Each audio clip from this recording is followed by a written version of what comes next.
qovulmuş şeytandan Allaha sığınıram. Rəhman və Rəhim olan Allahın adı ilə. İbrahim və onunla birlikdə olanlarda sizin üçün gözəl bir nümunə vardır. Onlar öz qövmünə dedilər: Həqiqətən biz sizdən və sizin Allahdan başqa tapındığınız şeylərdən uzağıq. Biz sizi inkar edirik. Siz bir olan Allaha iman gətirincəyə qədər bizimlə sizin aranızda daim ədavət və nifrət olacaqdır. Yalnız İbrahimin öz atasına, mən sənin üçün mütləq bağışlanma diləyəcəyəm.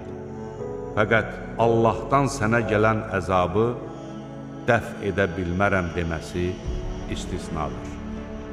Onlar dedilər: Ey Rəbbimiz, biz yalnız sənə təvəkkül edir və yalnız sənə üz tuturuq. Dönüş də yalnız sənədir. Ey Rəbbimiz, bizi kafirlər üçün sınaq etmə. Ey Rəbbimiz, bizi bağışla. Həqiqətən sən qüdrətlisən, müdriksən.